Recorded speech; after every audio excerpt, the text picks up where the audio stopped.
background on who I am and what this book is about. I've been a pediatric occupational therapist for going on 17 years now, and I have a practice here in town over Red Arrow, or what used to be Red Arrow. And I see a variety of kids there of all ages and needs. But before that, my focus was on environmental science and environmental psychology. So that's always been kind of the lens I operate from. And I noticed when I began OT school that there was a heavy emphasis on evaluating and assessing kids through an achievement lens. So looking at them through, are they meeting milestones? Are we making benchmarks? Are we achieving in those ways? Or are there undesirable behaviors? And if so, how do we squash those and replace them? Rather than really taking a deeper look at the root of these things and trying to figure out, other than what we see in front of us, what is leading to some of these either, developmental snafus or lags or delays or undesirable behaviors. So that's kind of been my mindset all along. And then it became a parent, and it was even more apparent to me that was kind of how we see children, right? Because as soon as I was reaching out for some professional expertise outside of my domain, I found that all the realms kind of operate that way. And academics for sure. I mean, that's a necessity, but even when we go bigger scope, that's just kind of how we see kids. So that led to, and then let me back up a little bit too, then the pandemic hit, right?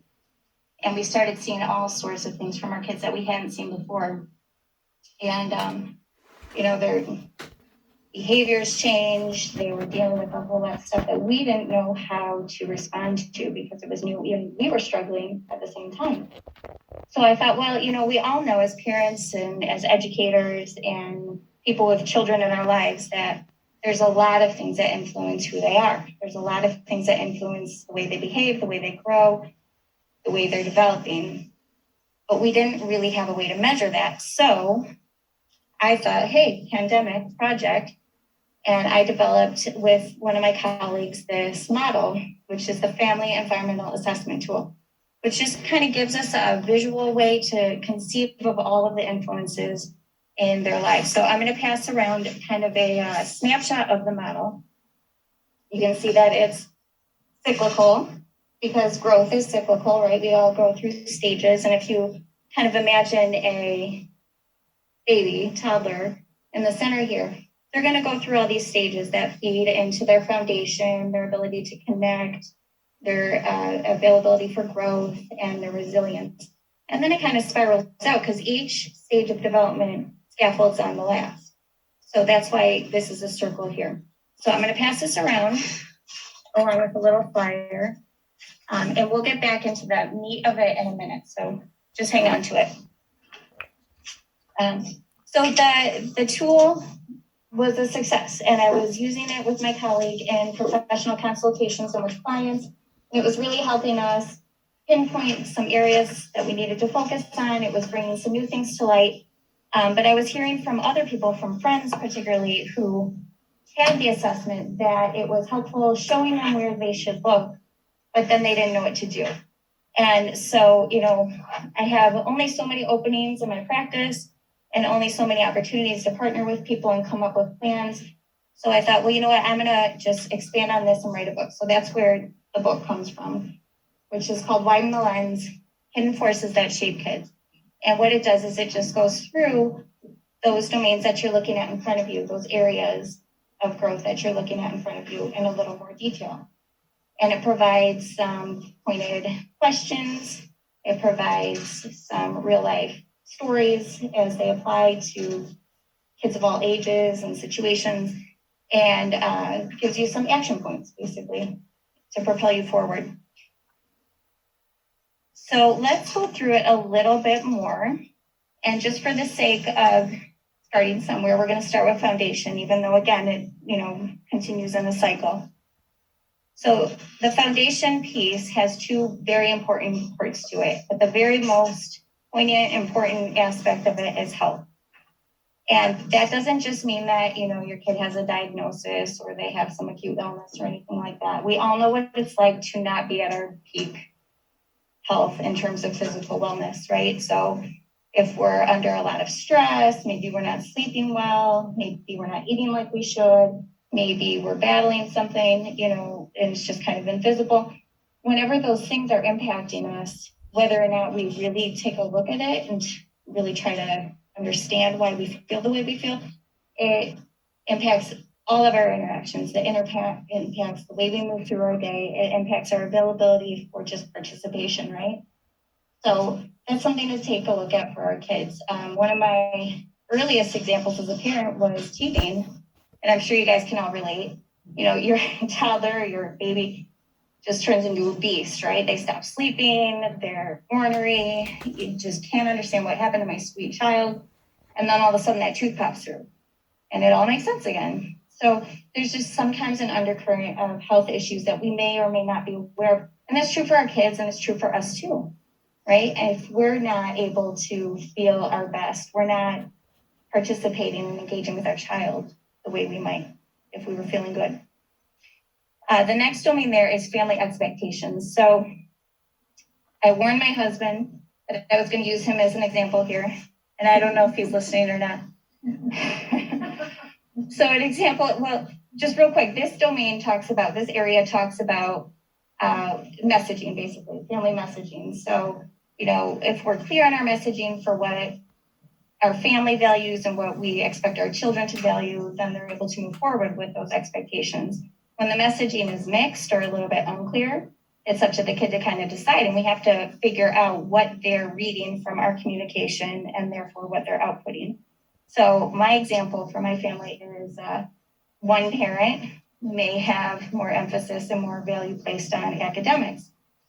The other parent may have more value placed on extracurriculars, sports, social engagement, right? So if you have a kid who's one parent, I won't say which, expecting that they really put all their energy into academics, do their homework when they come home, do extra whenever they're able. And then the other parent saying, you know what, I'm going to sign you up for all these things after school. Don't worry about the rest. You might have to miss some school, but it's cool. Then the child has to kind of find the groove within those mixed messages, right? So that's just one example. The other big areas for middle schoolers would be household responsibilities and the role of the family team, the family unit, behavioral expectations, stuff like that. So then we move on to connection, right? If we have foundation established that enables kids to be able to connect. And the first area of import here is family dynamics. So that is pretty much just like it sounds. Your family dynamics are kind of the touchstone from where your kids launch into the world, right? So if there are different modes of interaction, of dealing with conflict, of helping/communicating with one another, your kids embody those things and then they carry that forth into the world. So if they're having difficulties in different domains of their life, it makes sense to take a step back and figure out what have they learned and what are they emulating.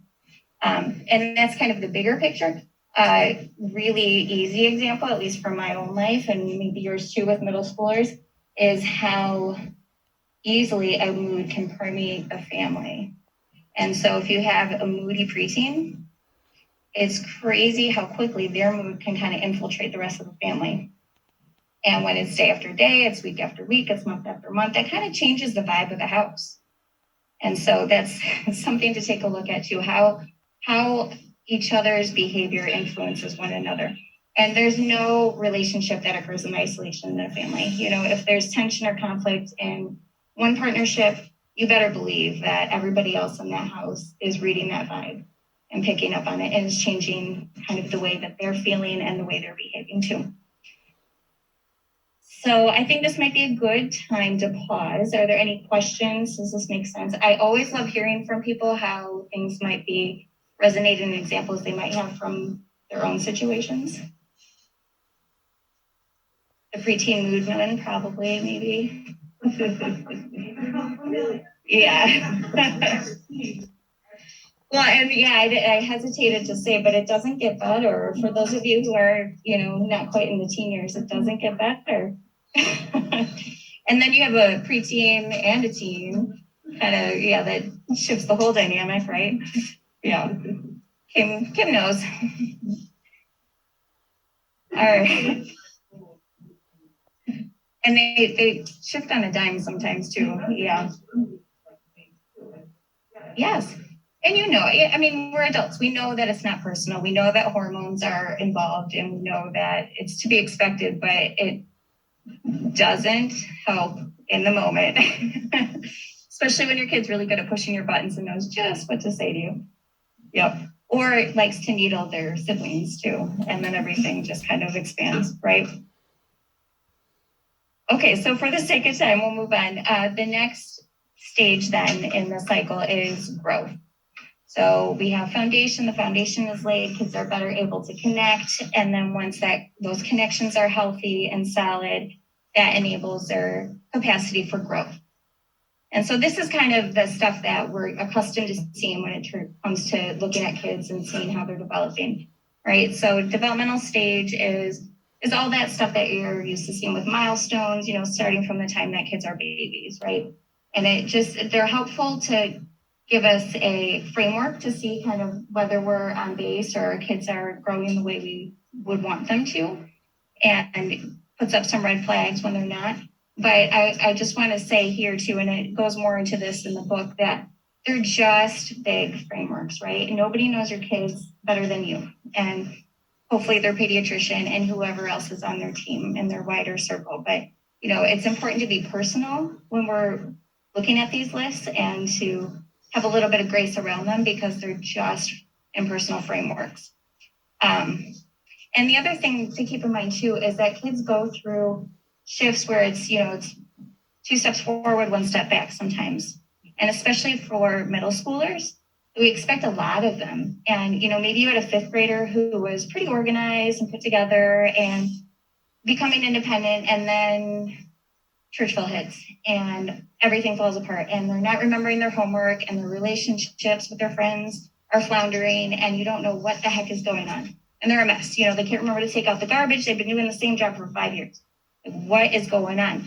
So executive functioning plays a big part in their lives, especially when we're loading them up with all these extra things.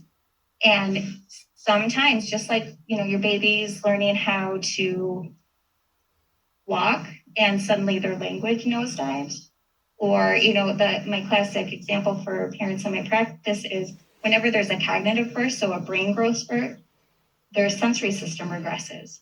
And they turn into a mess. They're throwing tantrums, they can't handle things anymore, and they're emotional. And that, is true for a 3-year-old, it's true for a 13-year-old. So we need to be mindful of the fact that there's ebb and flow in terms of development. And they're not just always being bratty for the sake of being bratty.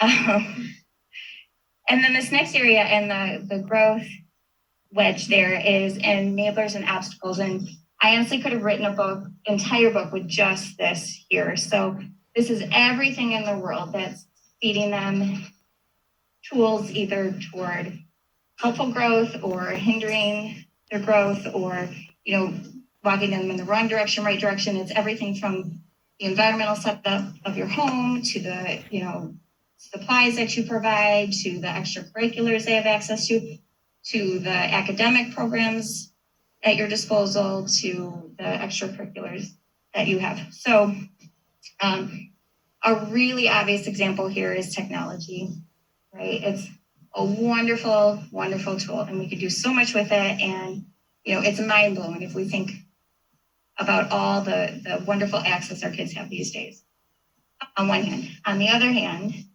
it's so easy for them to fall down these wormholes where they just are forming addiction. They're looking at the wrong things. It's at the expense of social relationships sometimes. They're kind of, I don't have to go on. I know you all are familiar with what that's like with their children.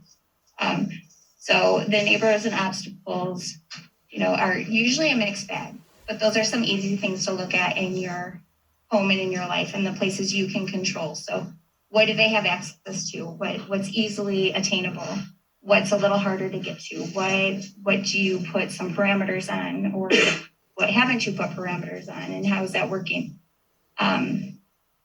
So just there's a whole lot there, and if you get a chance, I recommend you just look at the chapters, because I could talk about that for hours.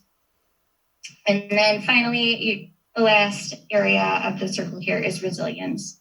So, when we're able to establish a good foundation that allows kids to connect in healthy ways, they grow, and all of that feeds and fosters their resilience. And life throws curveballs, like COVID, obviously, is a biggie right now, and all sorts of other things in the world. A lot of stuff that we're not even privy to at this age. They kind of have their own private lives, and we don't even know all of what's happening, and the shifts and the changes and the challenges they face. So the first area here is support systems. Churchville is an awesome support system, and you guys provide so much, and that is a huge step in the right direction for our kids. A lot of kids don't have that. It's really important that we have the right healthcare, and this is for more than just our kids, but our family, because again, we're a unit and no man stands alone. So, if we have adequate healthcare, if we have adequate childcare, we have adequate income, adequate and appropriate, suitable education for our kids, and trusted counsel. So that's for our kids, that's for us. It's community. It's people that we can bounce ideas off of and receive support from. And so those things are so, so essential. It seems superfluous, but it's not. And I know nobody in here thinks that it's superfluous, but carpool is a huge one, right? Like, if you don't have community in which to, rely on when you need a backup for getting your kid to an activity or home again, or you have 3 kids in different spots. And, that's just one really basic example, but it expands from there, and they matter. These things matter. And then finally, child readiness. And that's different than developmental stage, because it's about personality. It's about disposition. So, one example that's been on my mind a lot, because I have a mixed group in my house, is how the pandemic's impacting introverts versus extroverts, right? And it's challenging in different ways for different people. But when we look at our kids, even the little guys, it's going to impact them very differently. Missing those social engagements, those relationships, the opportunities to practice it if they're not comfortable so much, and the void of not having that interaction when it's something that they really feed from. So just a quick example there, but personality matters, and we have to be mindful and know our kids, and they change. A couple people here know that my little guy was the most sensitive, quiet. You couldn't look at him. He would cry if you just even looked at him. And then suddenly he turned into this loudmouth, big boss baby overnight, who wanted all the attention all the time, and So you just never know, but this stuff changes really quickly sometimes with our kids, all of these things. And so that's why the circle and the tool is meant to be a really quick way for us, for parents, for educators, for professionals, for anybody with kids in their lives, to take a quick look on their own. You don't need a professional to help you with this, and just kind of weigh where they fall within these circles. And you can see that it's like a web, right? And the reason for that is because if something is fully addressed and you have no concerns, you're going to fill in all 5 of those little spots. If something is lacking or you have some concern, maybe there's only 1 or 2 slots filled. And so that's the way to visualize it. And there are some criteria to help you along with that here. But even in absence of these, it's just a way to kind of see where you think things are falling for your kid, for your family. So that is all of this in a nutshell. Does anybody have any questions or thoughts? You talk about how